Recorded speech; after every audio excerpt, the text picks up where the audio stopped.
El Señor esté con vosotros. Lectura del Santo Evangelio según San Lucas.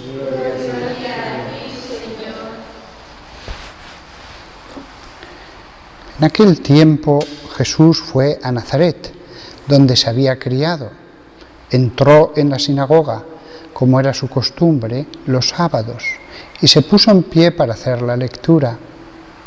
Le entregaron el rollo del profeta Isaías, y desenrollándolo encontró el pasaje donde estaba escrito: El Espíritu del Señor está sobre mí, porque Él me ha ungido.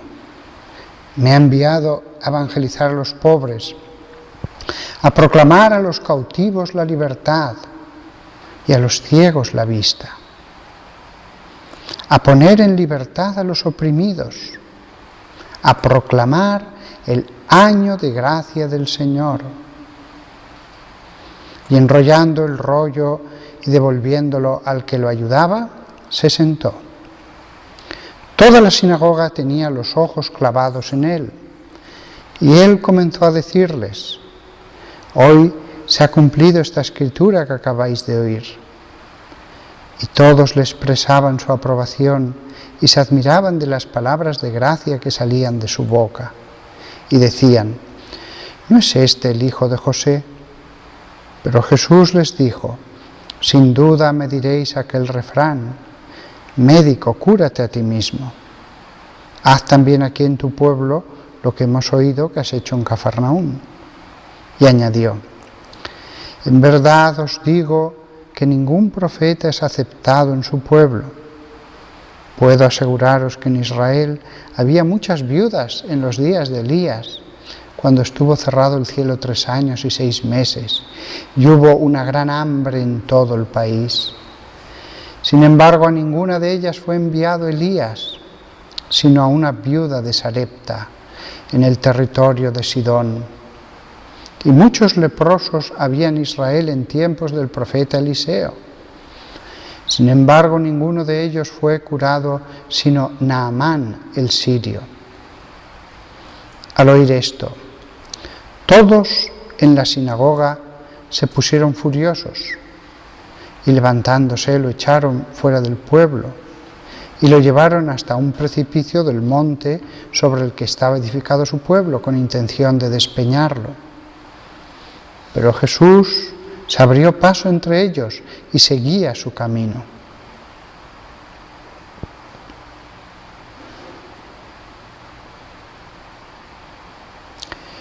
Palabra del Señor. Deleator nostra delicta.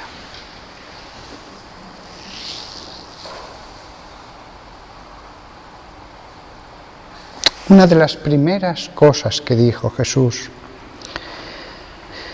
cuando habló en la sinagoga de Cafarnaúm, cuando comenzó su tiempo de predicación, fue que había sido enviado a proclamar el año de gracia del Señor.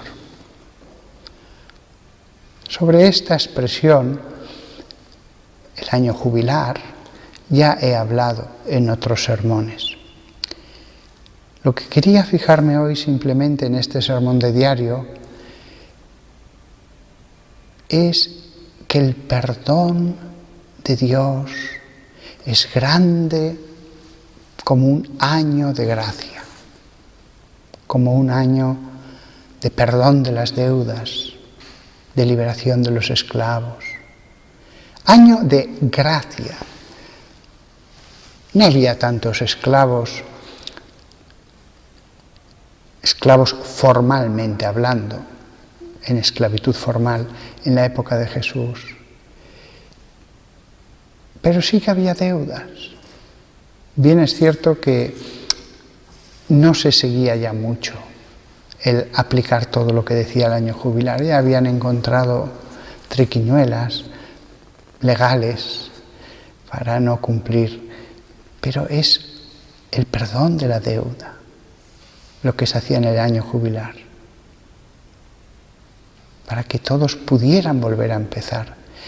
No hay pecado tan grande que sea mayor que el perdón de Dios. ¿Cuánta gente hay en la vida que no se perdona?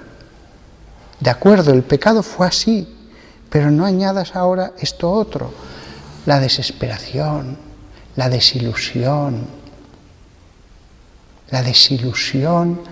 la desesperanza, el hundirse.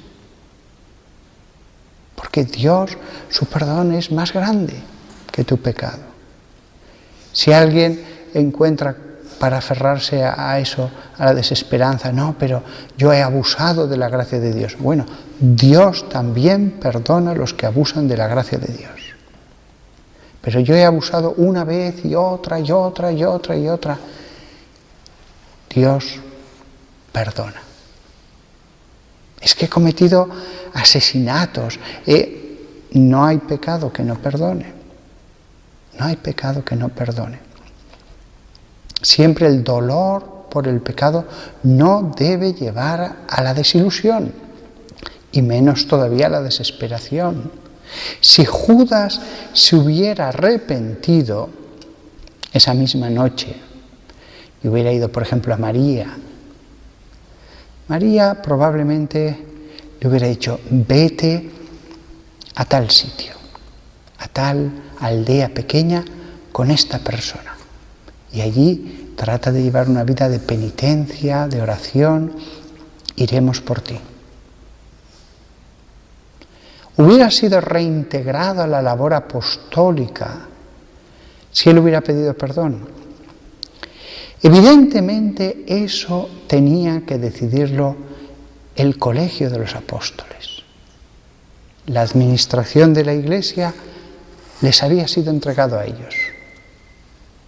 Y por lo tanto, incluso ellos tenían la capacidad de una decisión directa del Maestro, como es la elección de los 12 apóstoles. Tenían la capacidad en un momento dado de decir: no continúes haciendo apostolado, retírate. Jesús había puesto 12 cimientos a su construcción, pero los 11, el colegio de los apóstoles, sí decía: esta piedra ya no sujeta, hay que retirarla. Pues se hubiera retirado. Judas hubiera vuelto a ejercer como apóstol si ellos consideraban que podía. Si no, aunque hubiera pedido perdón, le hubieran dicho: no, retírate a este lugar pequeño donde vivirás sin que te molesten, dedícate honestamente a trabajar en algo y haz penitencia, haz oración. Dios perdona. Incluso el pecador que no hace penitencia, son la mayoría, que después de grandísimos pecados no hacen penitencia.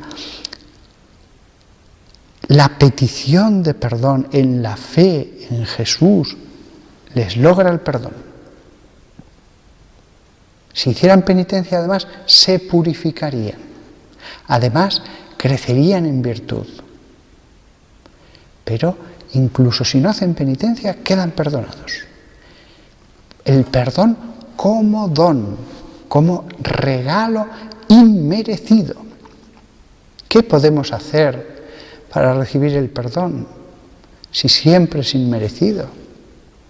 Si yo le ofendo a una persona, no puedo exigirle el perdón, incluso entre humanos. Yo no puedo decir: tienes que darme el perdón. No, el perdón se pide.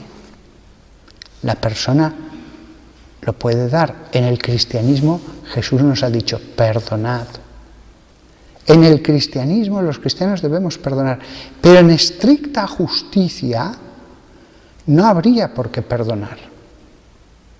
En estricta justicia uno es libre para no perdonar. Me han hecho un daño, no tengo por qué perdonar. En el cristianismo Jesús va más allá y nos dice: perdonad.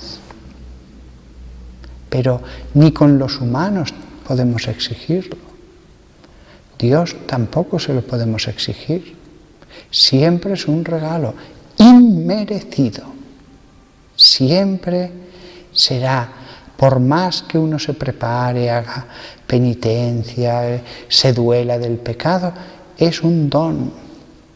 Esto nos tiene que dejar tranquilos.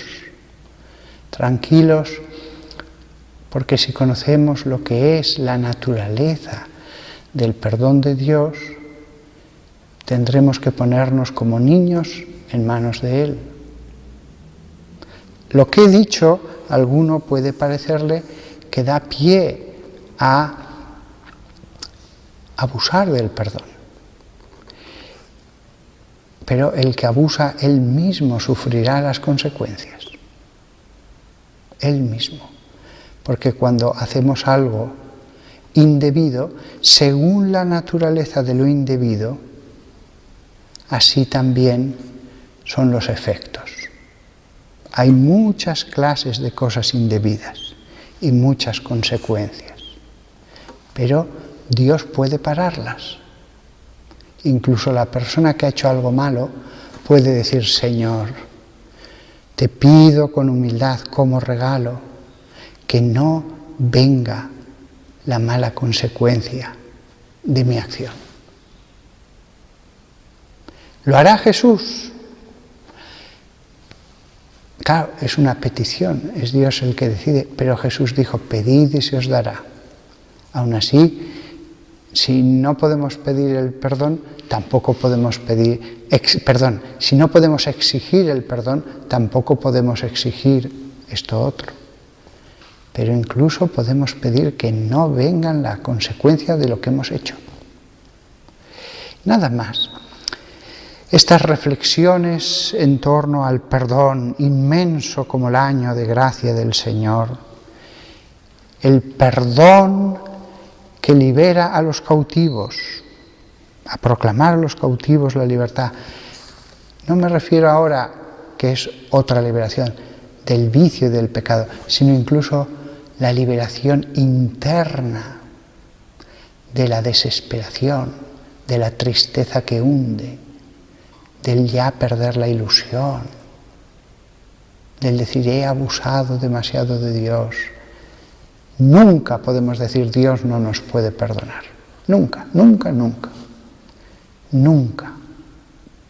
Porque siempre el amor de Dios es más grande que lo peor que podamos hacer. Metafísicamente es así. El bien del ser infinito es infinito. El mal que podamos cometer siempre es finito, por increíblemente grande que sea, pero siempre va a ser finito. Y Dios, que fue grande al crear, es más grande al perdonar.